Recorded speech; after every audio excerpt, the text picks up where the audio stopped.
subscribe our channel and hit the bell icon for our latest updates.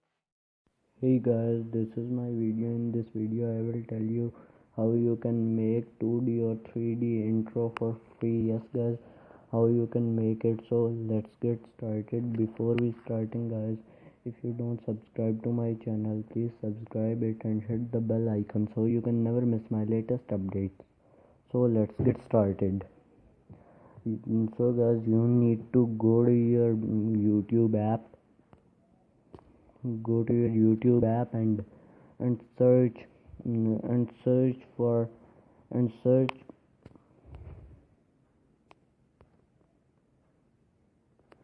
and search no name intro.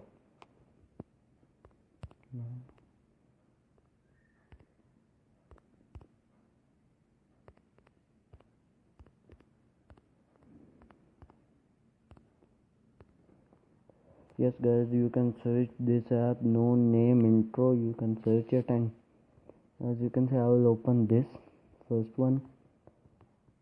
These intros are without names.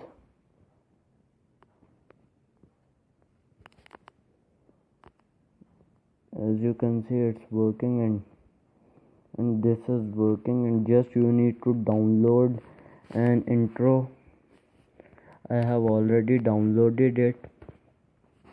I have already downloaded an intro without name. So you need an video editor. I'm using Kine Master Pro. So let's go. Open your video editor. Just open video editor. I was open it and just open this video editor. Just click on empty project. Select an intro. I have downloaded this intro. It's loading, wait. And I will just I have already added this intro. As you can see, it's running, and just as you can see, I have already added this intro because I have added my channel name and background music. So guys, this is my video. Please like this video, share this video, and don't forget to subscribe our channel and hit the bell icon. Goodbye.